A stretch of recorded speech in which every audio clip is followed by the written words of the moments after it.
Connection పూర్గా ఉండటం వల్ల. కమాన్, దయచేసి రండి. దయచేసి మళ్ళీ లైవ్లోకి రండి.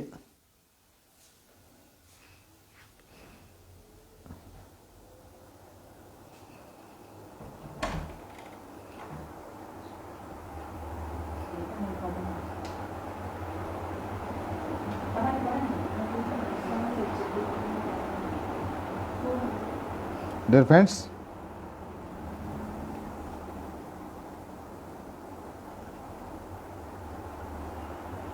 దయచేసి అది లైవ్ కట్ అయింది పూర్ కనెక్షన్ ఉండటం వల్ల. మనం రాజు అనేది, రాజ్యాధికారం అనేది దైవదత్వం, దేవుడు ప్రసాదించింది అనేది మరి చెప్పుకుంటున్నాం. ఆ దైవదత్త సూత్రాలు దేంట్లో ఉండే, మహాభారతం ఏం చెప్తుంది, రామాయణంలో ఏం చెప్తుంది, ఇవి చెప్పుకుంటున్నాం మనం. తర్వాత ప్రజలు సుఖంగా బతకాలి అంటే మహాభారతంలో కథ ఉంది.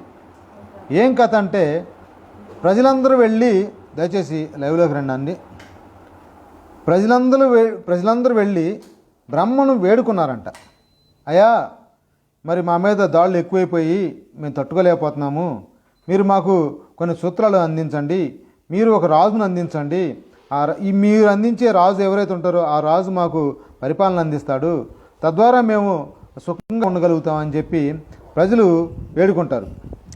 ప్రజలు తర్వాత బ్రహ్మదేవుడు ఒక స్మృతిని అంటే ఒక న్యాయసూత్రాన్ని అందిస్తాడు. అందిస్తే తర్వాత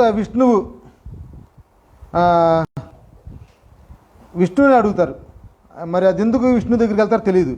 అంటే న్యాయసూత్రాలు అందించేదేమో బ్రహ్మదేవుడు, విష్ణు దగ్గరికి వెళ్ళి మరి మాకు ఒక రాజును ఇవ్వండి అని చెప్పి మళ్ళీ ఇక్కడికి వెళ్తారు.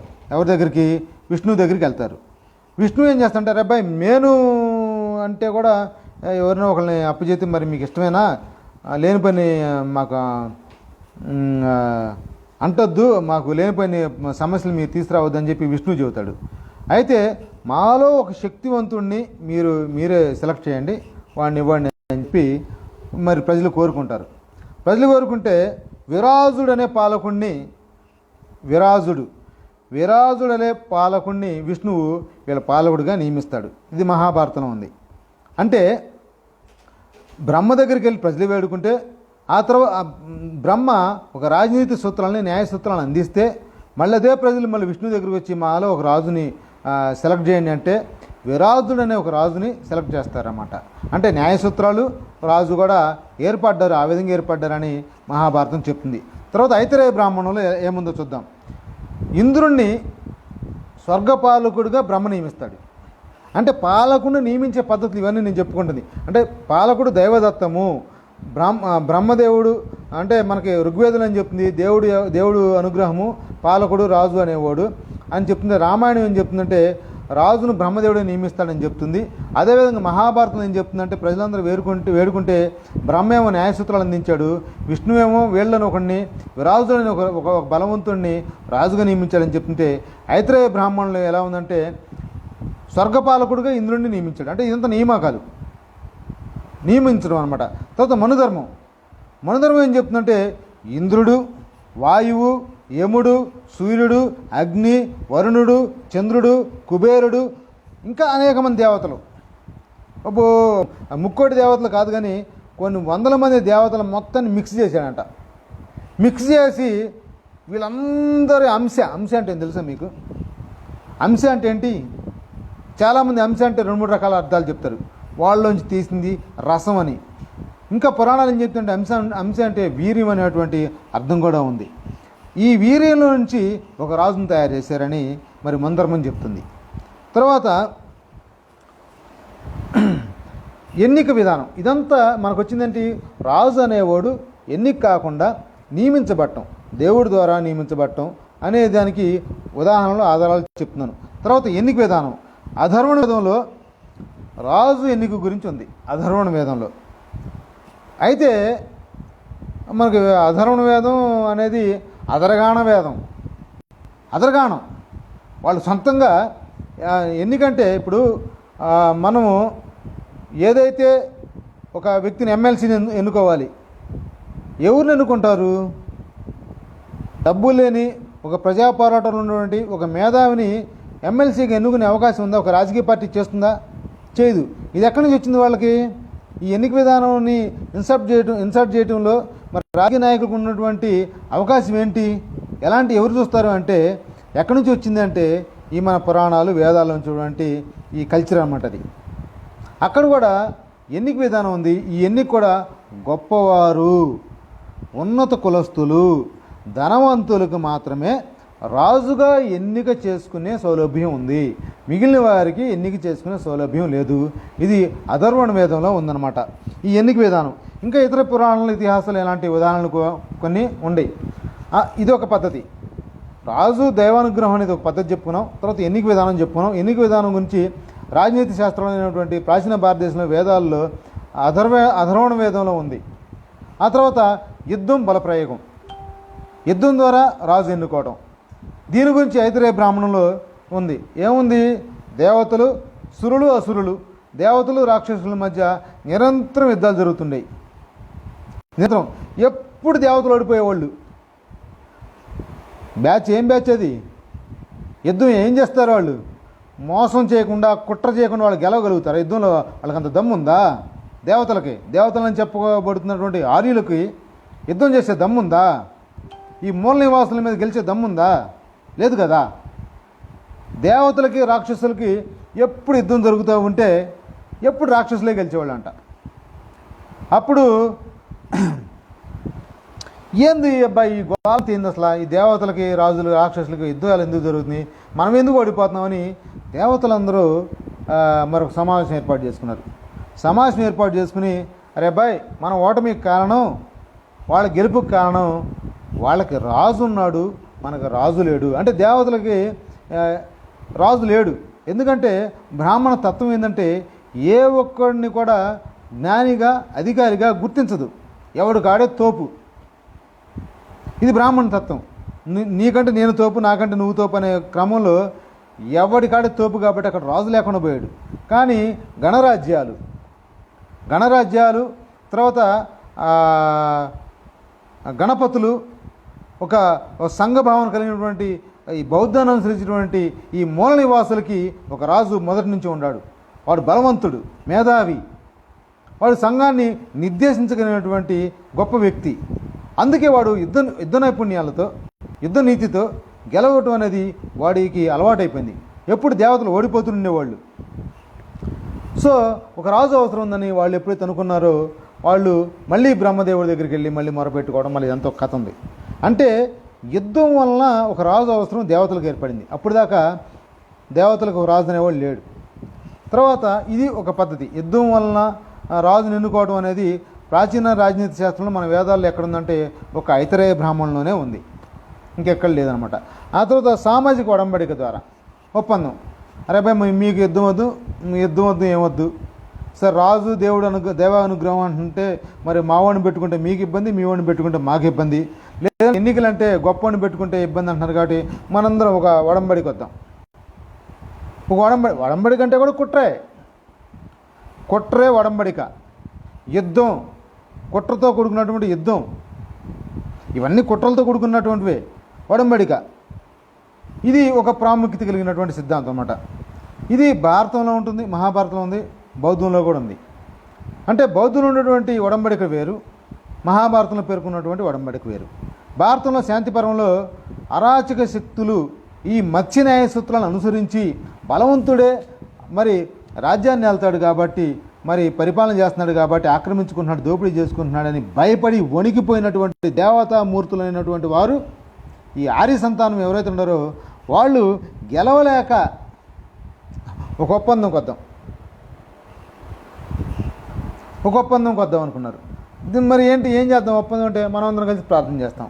మరి మనకు బ్రహ్మదేవుడో, మనువో, ఇంకెవడో వచ్చి మనకు దేవుడిని, ఒక రాజుని అనుగ్రహిస్తాడు. వాడు ఎవరి పేరు చెప్తే వాడినే మనం రాజుగా ప్రకటించుకుందాం. మరి రాజుగా ఎవరు ప్రకటిస్తారు? ఆకాశవాణి ఎలా చెప్పిద్ది? ఆకాశవాణి బ్రహ్మదేవుడు డైరెక్ట్గా ఏం చెప్పడు. ఎవడికో వాడికి బ్రాహ్మణుడికి పొందుతాడు. ఎలా పొందుతాడు? వాడు ఇష్టం వచ్చినట్టు మాట్లాడతాడు. వాడికి ఆల్రెడీ కుట్రపూర్తిగా ఒక వ్యక్తిని ఎన్నుకుంటారు కాబట్టి వాళ్ళలోనే వాడి పేరు చెప్తాడు. వాడు దేవుడైపోతాడు, రాజు అయిపోతాడు. అప్పుడు ఇలాగా బ్రహ్మను ప్రార్థించడం ద్వారా మనువు అనే ఒక రాజును నియమించారు. ఇది మహాభారతంలో ఉంది. మనువు అప్పట్లో ఒక రాజు పేరు. మనువు అంటే మన ముంధర్మశాస్త్రం రాసినటువంటి మనువు కాదు. మనువు అనేవాళ్ళు మన హిందూ ధర్మశాస్త్రంలో 9 మంది మనువులు ఉంటారు. ఇది ఒక మనువు. తర్వాత అయితే ఆ మనువు ఏమంటుంటే భయపడతాడు. అరే మీరందరూ పాపాత్ములు, మీరు దొంగలో, మిమ్మల్ని పరిపాలించడానికి ఇష్టం లేదని చెప్తాడు. అంటే ఆ దేవతలు, ఆ ఆర్యులు, బ్రహ్మదేవుని మొక్కుకున్నటువంటి వారు ఎవరైతే ఉండారో మాకు ఒక రాజు కావాలి, రాజు లేకపోవడం వల్ల మేము ఓడిపోతున్నాము, రాక్షసుల పైన యుద్ధాల్లో మేము ఎప్పుడు నిరంతరం ఓడిపోతున్నాము అని వాళ్ళు ఫీల్ అవుతారు. ఆ ఫీల్ అయ్యి బ్రహ్మదేవుని ఒక రాజును కోరుకుంటారు. ఆ బ్రహ్మదేవుడు వీళ్ళకి ఒక మనువు అని ఒక దేవుడిని ఇస్తే, ఒక రాజుని ఇస్తే ఆ రాజుకి భయం వేసింది. వీళ్ళందరూ ఎదవలో పాపాత్ములు, వీళ్ళు చేసే పాపాలు ఒక రాజుగా నాకు అంటుకుంటాయేమో, ఈ పాపాలని భయం వేసి నేను మిమ్మల్ని పరిపాలించను, నాకు వద్దు అంటాడు. అప్పుడు మళ్ళీ ఒప్పందం చేసుకుంటారు. మా పాపాలు మా మీదే ఉండునుగాక అని వాళ్ళందరూ ప్రమాణాలు చేస్తారు. మా మీద వచ్చే పాపాలు, మేం చేసే పాపాలు నీకు చెందవు, రాజుగా నువ్వు వాటికి బాధ్యత వహించాల్సిన అవసరం లేదని ప్రమాణం చేయటం ద్వారా, ఒక ఒప్పందం ద్వారా మనువు అనేవాడు వాళ్ళకి రాజుగా ఉంటాడు. ఇదే విధంగా బైబిల్లో కూడా ఉంటుంది.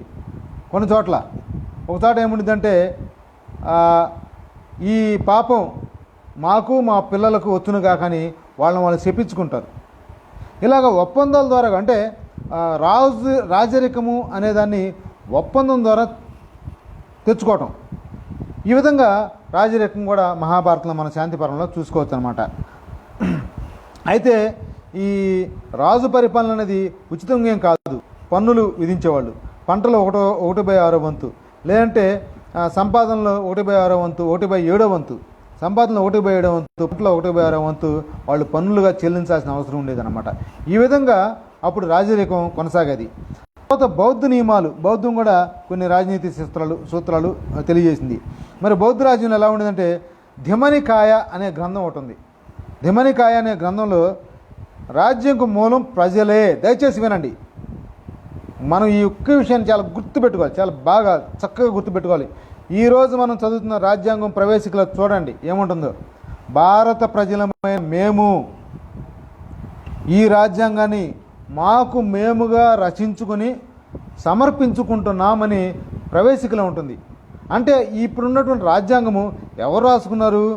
దైవదత్తమా, ఒప్పందమా, ఒడంబడిక, యుద్ధం ద్వారా వచ్చిందా? కాదు. భారత ప్రజలమైన మేము ఒక ఒప్పందం చేసుకున్నాం. మాకు మేముగా రచించుకొని మాకు మేముగా అంకితం చేసుకుంటున్నాము. అంటే రాజ్యానికి మూలం ఎవరని చెప్తుంది? భారత రాజ్యాంగం. భారత రాజ్యాంగంలో ఈ రాజ్యాంగానికి చట్టాలకి మూలం ఎవరని చెప్తుందంటే ప్రజలని చెప్తుంది. ఇది ఎక్కడి నుంచి వచ్చింది?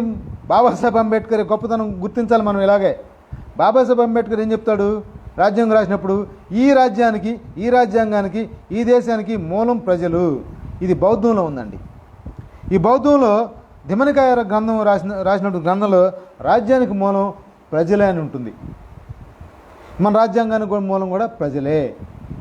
తర్వాత ఆ రాజు ఎలా ఉండాలి అని చెప్తుంది. సమర్థుడై ఉండాలి, సత్సమర్థుడై ఉండాలి, యుద్ధం చేయగలిగినట్టు ఉండాలి, నీతిమంతుడై ఉండాలి, నైతిక నియమాలు పాటించాలి, మేధావై ఉండాలి, గుణవంతుడై ఉండాలి, మహాజనులు మద్దతు కలిగి ఉండాలి. అంటే ప్రజాస్వామ్యం, డెమోక్రసీ ఉంది. బౌద్ధం అందుకే గొప్పది. మనం అనుకుంటున్నాం ప్రజాస్వామ్యము. చాలామంది అంటారు అంబేద్కర్ రాజ్యాంగం అక్కడి నుంచి తెచ్చాడు, ఎక్కడి నుంచి తెచ్చాడు, అక్కడ దాంట్లో తెచ్చాడు, ఇక్కడ దాంట్లో తెచ్చాడని. ఈ రాజ్యాంగంలో లక్షణాలు, చట్టాలు, న్యాయ సూత్రాలు మొత్తం బాబాసాహెబ్ అంబేద్కర్ బౌద్ధం నుంచి తెచ్చుకున్నదే. బాబాసాహెబ్ అంబేద్కర్ చెప్తాడు కూడా, స్వేచ్ఛ, సమానత్వం, సౌభ్రతత్వం ఏదైతే ఉందో అది అందరూ ఫ్రెంచ్ విప్లవం నుంచి, రష్యా విప్లవం నుంచి, అక్కడి నుంచి ఎక్కడి నుంచి తెచ్చుకున్నారని అంటున్నారు. కానీ ఈ మొత్తం బౌద్ధంలో ఉన్నాయని బాబాసాహెబ్ అంబేద్కర్ ప్రకటిస్తాడు. ఇప్పుడు రాజ్యాంగానికి మూలం ప్రజలను ఏదైతే చెప్తున్నామో అది కూడా మనం బౌద్ధ గ్రంథాల్లో ఉంది. ఆ తర్వాత రాజు ఎలా ఉండాలి, సమర్థుడై ఉండాలి, డెమోక్రటిక్గా ఉండాలని కూడా బౌద్ధ గ్రంథంలో ఉంది. అంటే బౌద్ధులు పరిపాలించినప్పుడు, వారు రాజ్యపాలన చేసినప్పుడు, గణాధిపతులు ఉన్నప్పుడు డెమోక్రటిక్ వేలో రాజును ఎన్నుకునేవాళ్ళు అని మనం దీన్ని బట్టి అర్థం చేసుకోవచ్చు. ఇప్పుడు మనం ఏదైతే రాజుని, ముఖ్యమంత్రిని, ప్రధానమంత్రిని మనందరం ఒక ప్రజాస్వామ్య పద్ధతిని ఎన్నుకుంటున్నామో అప్పట్లోనే ప్రాచీన రాజ్యాల్లో భారతదేశంలో బౌద్ధం పరిపాలన ఉన్నప్పుడు, బౌద్ధం ఆధిపత్యం ఉన్నప్పుడు డెమోక్రసీ వర్ధిల్లింది. తర్వాత సుసంపన్నుడై ఉండాలి, ఒక సంపన్నమైన జ్ఞానవంతుడు ఉండాలి, సంపన్నమైన నైతికం ఉండాలి. వీటన్నిటిని కలిగి ఉండేవాడే రాజు అని బౌద్ధం చెప్తుందన్నమాట. తర్వాత ఏ సమాజంలో అయితే పరస్పర హక్కులు బాధ్యతలు ఉంటాయో అక్కడే ఒడంబడిక సాధ్యం అని చెప్తుంది. సమాజంలో హక్కులు మాత్రమే కాదు, బాధ్యతలు ఉండాలి. ప్రాథమిక హక్కులు, ప్రాథమిక విధులు, ఇది ఎక్కడి నుంచి వచ్చింది? ఆదేశ సూత్రాలు, ఇది ఎక్కడి నుంచి వచ్చింది? బౌద్ధం. ఇవన్నీ మనం ఎక్కడి నుంచి, అంబేద్కర్ ఎక్కడి నుంచి తెచ్చాడు, అక్కడి నుంచి తెచ్చాడు కాదు, బౌద్ధం చెప్తుంది. బౌద్ధంలో ఏమని ఉంటుంది? మరి ప్రజలకు, రాజుకి, పరిపాలనా అధిపతులకి హక్కులతో పాటు బాధ్యతలు ఉంటేనే ఒక మంచి ఒడంబడిక తయారవుతుంది. ఆ ఒడంబడికలు ఏర్పడితేనే మంచి చట్టం వస్తుందని బౌద్ధం చెప్తుంది. బౌద్ధ రాజ్యాల్లో ఇది ఉందన్నమాట. తర్వాత అరాచకం ఉన్న చోట అది ఒప్పందాలు అసాధ్యము. మిత్రులారా, ఈరోజు రైతులు ఉద్యమాలు చేస్తున్నారు. దేశవ్యాప్తంగా ఢిల్లీలో రైతులు కొన్ని కొన్ని నెలపాటుగా సుమారుగా ఉద్యమం చేస్తున్నారు. రైతులకి ప్రభుత్వం మధ్య ఒప్పందం కుదరట్లేదు. ఎందుకు కుదరట్లేదు? అందుకే బౌద్ధం చెప్తుంది. ఏం చెప్తుంది ఒప్పందం? ఎందుకు కుదరట్లేదు? ఒప్పందం ఎందుకు కుదరట్లేదు అంటే అరాచకం రాజ్యం వెళ్ళే చోట ఒప్పందాలు కుదరవని చెప్తుంది. ఎందుకు రైతులకి ప్రభుత్వానికి మధ్య ఒప్పందాలు కుదరటం లేదంటే అరాచకం రాజ్యం వెళ్తుంది కాబట్టి. ఇంకా అక్కడ ఒక్క చోట కాకుండా అనేక రాష్ట్రాల్లో కూడా అనేక డిమాండ్లు నెలకొని ఉంటాయి. అక్కడ అనేక మంది మరి ప్రజా పోరాటాలు చేసే క్రమంలో ప్రభుత్వం ఒప్పందాలు ఏర్పరచుకునే స్థితిలో ఉంటాయి. ఎందుకు అలా ఉంటాయి అంటే అరాచకం కనుక ఉన్నట్టయితే అక్కడ ఒప్పందాలు ఏర్పడవు. మరి ఒప్పందాలు ఎలా ఏర్పడతాయి అంటే బాధ్యతలు తర్వాత హక్కులు సమానంగా ప్రజలు, ప్రభుత్వాలు కనుక భావించినప్పుడు మాత్రమే ఒప్పందాలు ఏర్పడతాయి అని చెప్పి బౌద్ధం చెప్తుందన్నమాట. తర్వాత ఇవి కాకుండా చారిత్రక పరిణామ సిద్ధాంతం ప్రకారం ఎలా వస్తుంది అంటే చరిత్ర ప్రకారంగా మనము, నేను, నా పూర్వీకులు, నా తల్లిదండ్రులు, వాళ్ళ పూర్వీకులు అలా కనుక మనం ఏన్షియంట్ డేస్ కనుక వెళ్ళినట్లయితే అప్పుడు ఎలా ఉండేది? మరి పూర్వం గణరాజ్యాలు ఉండే, గణరాజ్యాల కంటే ముందు జాతులు, తర్వాత సమూహాలుగా అటవీ జాతులు, ఆదిమూలవాసులు బ్రతికే క్రమంలో ఎలా ఉండేదంటే ఒక సమూహం ఉండేది. ఆ సమూహానికి లేదంటే ఒక కుటుంబానికి ఒక పెద్ద ఉంటాడు. ఆ పెద్ద ఆ కుటుంబాన్ని రక్షిస్తూ ఉంటాడు. ఆ కుటుంబం విస్తరించే క్రమంలో కుటుంబం పెద్దదవుతుంది, అదొక సమూహం అవుతుంది. ఆ సమూహానికి ఒక పెద్దను ఎన్నుకుంటారు.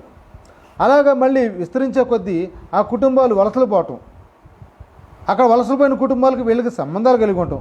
అలాగా కొన్ని చోట్ల వలసలు పోయిన కుటుంబాలు మొత్తం ఒక సమూహం అయి ఉంటాం. వీళ్ళందరూ కలిపి మళ్ళీ ఒక పెద్దని నియమించుకోవటం. ఇలాగా కొన్ని జాతులు, కొన్ని సమూహాలుగా ఏర్పడినటువంటి ఆదిమూల నివాసులు ఎవరైతే ఉండారో దాని ప్రకారం చారిత్రక పరిణామ క్రమం ప్రకారము కుటుంబం నుంచి మరి రాజు, గణపతి, అధిపతి ఏర్పడటం అనేది మనకి ఉందన్నమాట. అయితే ఇది పూర్వం ఆదిమానవుడి నుంచి కూడా అనేక సందర్భాల్లో, ఎక్కువ సందర్భాల్లో పురుషాధిక్య సమాజం కాబట్టి ఎక్కువగా రాజుగా పురుషుడే ఉండే అవకాశాలు ఉండేవి, పురుషాధిక్య సమాజం కాబట్టి. తర్వాత ఈ జనాభా పెరిగిన తర్వాత ఇలాగా ఉండేది, బౌద్ధం ఇలాగ ఉండేది, ఇవన్నీ చెప్పుకున్నాం. ఇంత చక్కని సమాజానికి ఆర్యులు వచ్చారయ్యా. ఎప్పుడైతే ఆర్యులు వచ్చారో ఇంత చక్కని సమాజం, ఒక డెమోక్రటిక్ పద్ధతి, ఒక స్వేచ్ఛా విధానం, ఒక ఎన్నిక విధానం, ఒక ఒడంబడిక పద్ధతి, ఒక సామాజిక బాధ్యతలు, ఒక ప్రాథమిక హక్కులు ఏవైతే ఉన్నాయో ఇవి మొత్తం కొలాప్స్ అయిపోయి ఆర్యులు రావడంతో, ఆర్య సిద్ధాంతాలు రావడంతోనే మరి బలవంతుడిదే రాజ్యం అనేది ఏదైతే వాళ్ళు చెప్పుకున్నారో దాన్నే మన మీదే మనకి ప్రయోగిస్తూ ఆర్య సిద్ధాంతాలని ప్రయోగించారు. దాంట్లో మళ్ళీ కుల వ్యవస్థ, నిచ్చిన మెట్ల కుల వ్యవస్థ మరి చోటు చేసుకుంది. ఆయుధం దూరం అయింది, అధికారం దూరం అయింది. ఈ విధంగా మరి అధికారం దూరం అవడం జరిగింది. నేను కంక్లూడ్ చేస్తాను మిత్రులారా, దయచేసి మధ్య కట్ అవడం వల్ల కొద్దిగా ఆలస్యమైంది, దయచేసి లైవ్లో ఉండండి. తర్వాత ఈ కుటుంబాలు, ఈ ఆర్య సమాజం వచ్చిన తర్వాత వాళ్ళు కూడా మరి కొన్నటువంటి లోపరుచుకుని మరి పురుషాధిక సమాజం వచ్చిన తర్వాత కుటుంబాల తర్వాత విస్సులు అంటే కొన్ని గ్రామాలు, అంటే ఈ కుటుంబాలు విస్తరించిన తర్వాత అక్కడ ఒక సమూహం ఏర్పడిన తర్వాత అక్కడ గ్రామాలు ఏర్పడిన తర్వాత ఈ గ్రామాల మొత్తాన్ని సమూహాన్ని కలిపి విస్సులు అనేవాళ్ళు. ఈ విస్సులు వీటిని మొత్తాన్ని కలిపి అంటే ఒక నాయకుడు ఏర్పాటు చేసుకోవటం. ఆ తర్వాత తెగలు, ఈ విస్సులన్నీ కలిపి కొన్ని తెగలు ఏర్పాటు చేసుకోవటం, వీళ్ళకి ఒక తెగ నాయకుడు. ఈ విధంగా రాజ్యం ఏర్పడేది, రాజు ఏర్పడేవాడు. ఎంత చక్కగా ఉందో చూడండి. అంటే పూర్వం భారతదేశం ఆర్యులు రాకముందు అద్భుతమైన పరిపాలనా వ్యవస్థ, చక్కని పాలన వ్యవస్థ ఉండేదని మనం గుర్తు చేసుకోవాల్సిన అవసరం ఉంది. ఈ బౌద్ధం ఎప్పుడైతే ఉన్నత స్థితిలో ఉందో, ఈ బౌద్ధం ఉన్నత స్థితిలో ఉన్నప్పుడు చాలా గొప్పగా కూడా ఉందని మనం అర్థం చేసుకోవాలి. ఈ బౌద్ధం నుంచి ఆదిమూల నివాసుల యొక్క చట్టాలు, న్యాయ సూత్రాల నుంచే మన రాజ్యాంగం నిర్మితం కాబడింది.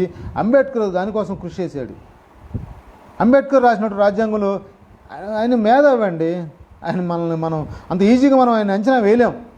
అంబేద్కర్ అంచనా వేయాలంటే ఫ్రెంచ్ విప్లవం, అమెరికా విప్లవం, రష్యా విప్లవం వీటితో మనం సరిపెట్టలేం.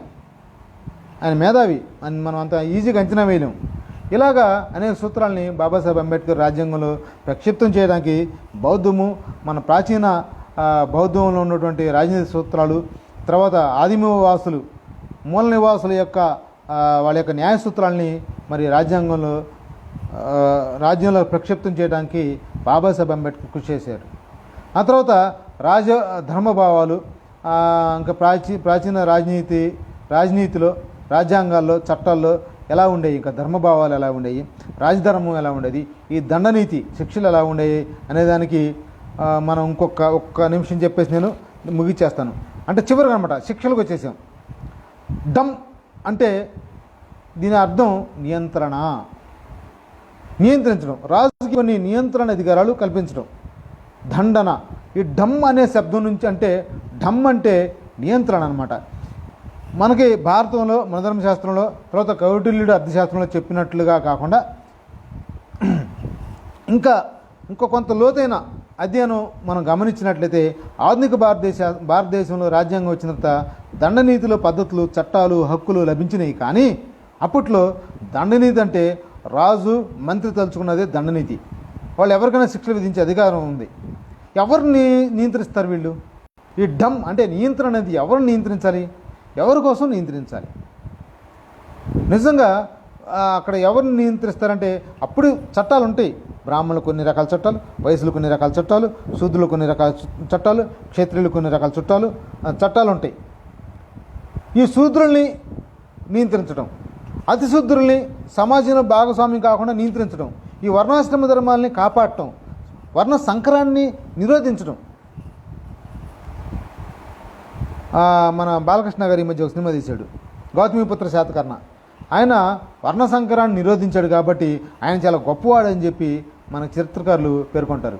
వర్ణ సాంకర్యాన్ని ఈరోజు మన సింగర్ సునీత గారు మరి బ్రాహ్మణ స్త్రీగా పుట్టి ఒక శూద్రుడిని వివాహం చేసుకుంది. ముందుగా ఆమెకి జేబీములు. మరి వర్ణ సాంకర్యం అనేది జరిగింది ఇక్కడ. కాబట్టి ఏదైతే సనాతన ధర్మం వర్ణ సాంకర్యం జరగకూడదని చెప్తుందో దాన్ని ఒక బ్రాహ్మణ స్త్రీ ఉండి కూడా దాన్ని ఓవర్టేక్ చేసింది. ఇలాగ చాలామంది బ్రాహ్మణ స్త్రీలు, బ్రాహ్మణ పురుషులు కూడా వర్ణ సాంకర్యాన్ని నిరోధించడం కాకుండా వర్ణ సాంకర్యం పాల్పడి ఈ సమాజంలో మరి ముఖ్య భాగస్వాములు ఉన్నారు. అందుకే మనం బ్రాహ్మణుల్ని వ్యతిరేకించద్దు, బ్రాహ్మణ తత్వాన్ని వ్యతిరేకిద్దాం. ఈ కుల నిచ్చిన మెట్ల వ్యవస్థలో అగ్రవర్ణంగా ఉన్నటువంటి బ్రాహ్మణులని చెప్పుకున్నటువంటి పుట్టుకతో వచ్చే అధికారాన్ని మరి సుఖాల్ని వ్యతిరేకించాలే కానీ బ్రాహ్మణులను వ్యతిరేకించద్దు. సునీత గారి మీద కూడా మనం వ్యతిరేకంగా మాట్లాడద్దు. ఆమె ఒక బ్రాహ్మణ స్త్రీ అండి, ఈ వర్ణ సంకరాన్ని వ్యతిరేకంగా వెళ్ళిపోయింది. ఇలా చాలామంది చేశారు. బ్రాహ్మణ స్త్రీ అయినటువంటి సవిత అంబేద్కర్ గారిని వివాహం ఆడింది. బ్రాహ్మణ స్త్రీ అయినటువంటి సవిత అంబేద్కర్. కాబట్టి మరి ఈ వర్ణ సంకర్యం అనేది నిరోధించడం ఎవరి కోసం నిరోధించాలి అంటే ఈ ధర్మసూత్రాల్లో, దండనీతిలో ఈ వర్ణ సంకర్యం కనుక చేస్తే శిక్షలు, బ్రాహ్మణుడు ఎవరితోనైనా పడుకోవచ్చు, వాడి శిక్ష ఉండదు. కాకపోతే పిల్లలు పుడితే లేకపోతే ఆ స్త్రీని వెలివేయటం, బ్రాహ్మణుడు సుఖంగా ఉంటాడు. క్షత్రుడు ఎంతమందిని ఉంచుకోవచ్చు, వాడికి ఎటువంటి శిక్షలు ఉండవు. క్షత్రియుడు బ్రాహ్మణ స్త్రీని మళ్ళీ వైపు కన్నెత్తి చూడకూడదు, అలాగే వైశ్యుడికి నిజంగా పాపం ఇటువంటి అక్రమ సంబంధాలు ఇటు పెద్దగా ఉండవు, కానీ వైశ్యుడు కూడా శూద్రుల స్త్రీల పట్ల సంబంధాలు కలిగి ఉండొచ్చు, అది పెద్ద శిక్ష కాదు. కానీ శూద్రుడు కనుక పైన ఉన్నటువంటి స్త్రీలతో, పై వర్గంలో ఉన్నటువంటి స్త్రీలతో కనుక సంబంధాలు కలిగి ఉంటే మరణదండన, గ్రామ బహిష్కరణ, దేశ బహిష్కరణ శిక్షలు ఉన్నాయన్నమాట. ఈ వర్ణ సంకర్యాన్ని నిరోధించడం కోసం ఒక కట్టడి, ఒక కంచె నిర్మించుకున్నారు చట్టాల రూపంలో, న్యాయాల రూపంలో. మరి ఈరోజు సునీత గారిని దేశ బహిష్కరణ చేయగలుగుతుందా ఈ దేశం?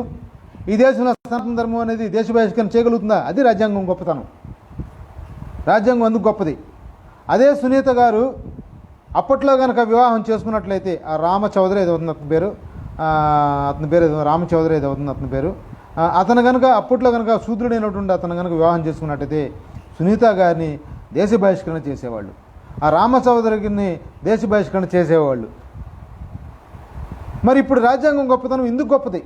సునీత గారికి అలాంటి రక్షణ కల్పించినప్పుడు రాజ్యాంగం అందుకు గొప్పది. సనాతన ధర్మం గొప్పదని చెప్పుకునే దౌర్భాగ్యులారా గుర్తించండి. తర్వాత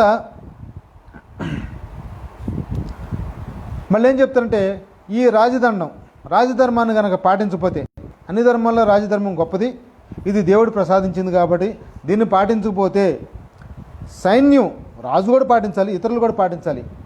పాటించకపోతే బ్రాహ్మణుడు ఏం చెప్తుంటే, రాజు నువ్వైనా సరే జాగ్రత్తగా ఉండు, ఒళ్ళు దగ్గర పెట్టుకున్నాడు, నువ్వు కనుక ఈ రాజధర్మం ఏదైతే వర్ణ సంకర్యాన్ని నిరోధించడం, బ్రాహ్మణ స్త్రీల వైపు ఇతరులు ఎవరు కన్నెత్తి చూడకపోవటం, బ్రాహ్మణులు ఏ స్త్రీతో అయినా కొలకొచ్చు, ఇలాంటి విషయాల్లో కనుక నువ్వు సెక్యూరిటీ ఇవ్వకపోతే సైన్యం నీ మీద తిరుగుబాటు చేస్తుంది. ఇది మరి మన దగ్గర సైన్యం తిరుగుబాటు చేస్తుందా? కానీ పాకిస్తాన్లో చేసింది. అంటే మతోన్మాద దేశాల్లో, మతోన్మాద ప్రపంచంలో మాత్రమే సైనిక తిరుగుబాట్లు ఉంటాయి. ప్రజాస్వామ్య దేశాల్లో, మనలాంటి గొప్ప రాజ్యాంగం ఉండే దేశాల్లో సైనిక తిరుగుబాటు ఉండదు. ఇది రాజ్యాంగం గొప్పతనం. సనాతన ధర్మం ఏం చెప్తుంది? రాజుల మీద సైన్యం తిరుగుబాటు చేయొచ్చు అని చెప్తుంది. మరి మన దేశంలో అలా ఉందా? అందుకు రాజ్యాంగం గొప్పది. అంటే మనం ఇలాంటివన్నీ ఉన్నాయని తెలుసుకుంటే కానీ ఇప్పుడు ఉన్న రాజ్యాంగం గొప్పది ఏందో తెలుసుకోవచ్చు. రాజ్యాంగం గొప్పతనం ఏందో తెలుసుకోవచ్చు, అంబేద్కర్ గొప్పతనం ఏందో తెలుసుకోవచ్చు. రాజ్యాంగ రచనాక్రమంలో అంబేద్కర్కి మరి సహాయ సహకారాలు అందించినటువంటి వ్యక్తుల యొక్క గొప్పతనం ఏందో మనం తెలుసుకోవచ్చు. అంతేగాని మనం అంబేద్కర్ ఏదో రాశాడు, రిజర్వేషన్ ఏందిరా? రిజర్వేషన్ ఒక పార్ట్ రాజ్యాంగం మొత్తం మీద, ప్రాథమిక హక్కులు ఒక పార్ట్ మాత్రమే. ఆర్టికల్ 14-15లో 2 చోట్ల మాత్రమే ఉంటుంది, 341-42లో ఉంటుంది, 331-32లో ఉంటుంది. మిగిలిన మొత్తం ఆర్టికల్స్ ఉండి 450 ఆర్టికల్స్ ఉండిరా. ఇవన్నీ ఎవరి కోసం రచించారా?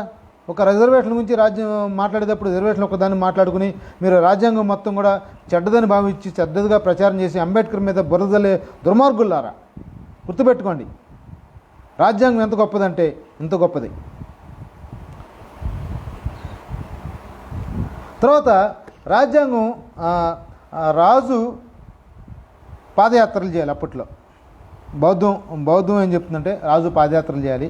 బౌద్ధం నుంచి కొన్ని బ్రాహ్మణ వాదులు కూడా ఈ పాదయాత్ర అనేది మంచిది అంటే, కొంతమంది రాజులు మరి ఫెమిలియారిటీ వల్ల ఏమో కొంతమంది ముసుగుల్లో వెళ్ళేవాళ్ళు, కొంతమంది మామూలుగా ప్రజలు డైరెక్ట్గా ప్రత్యక్షం కలుసుకునేవాళ్ళు, చాలా తక్కువ సందర్భాలు.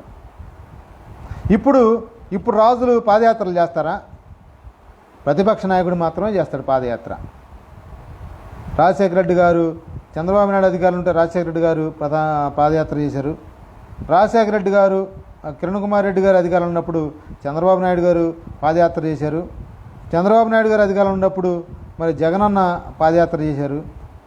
కానీ ఈ చెప్పిన 3 సందర్భాల్లో ఎప్పుడు కూడా ముఖ్యమంత్రి పాదయాత్రలు చేయాల. అధికారం రావటం కోసం పాదయాత్రలు తప్పితే, అధికారంలోకి కూర్చునే వరకు పాదయాత్రలు తప్పితే, ప్రజల యొక్క క్షేమ సమాచారం తెలుసుకోవడం కోసం ఇప్పుడున్నటువంటి రాజులు ఎవ్వడు కూడా పాదయాత్రలు చేయలేదు. కానీ మనకు ప్రాచీన రాజనీతి శాస్త్రాల్లో బౌద్ధంలో ఏముందంటే, రాజు అనేవాడు ప్రజల సంక్షేమం కోసం తెలుసుకోవడం కోసం పాదయాత్రలు చేయాలి అని ఉంది. ఇదంతా ఒక చట్టం. ఇవన్నీ అంటే మన ప్రాచీన భారతదేశ రాజనీతి ఎలా ఉంది, దాంట్లో మంచి ఏంటి, చెడేంటి, ఏ ధర్మాలు, ఏ వేదాలు, ఏ గ్రంథాలు, ఏ ఇతిహాసాలు, ఏ పురాణాలు, ఏ స్మృతులు ఏం చెప్తున్నాయి, బౌద్ధం ఏం చెప్పింది, ఇప్పుడు ఎలా ఉంది నేషన్స్ అనే విషయం మీద చిన్న అంశాన్ని, చాలా తక్కువ అంశాన్నే మీకు నేను చెప్పడం జరిగింది. మీరు అనేక అంశాలని మీరు అధ్యయనం ద్వారా తెలుసుకోండి. కాబట్టి దయచేసి మిత్రులారా, మధ్యలో కొన్ని అవాంతరాలు వచ్చినప్పటికీ కూడా మీరు వేచి ఉన్నందుకు మీకు ధన్యవాదాలు. మీ అందరికీ నీల్ సలాంలు. జై భీమ్.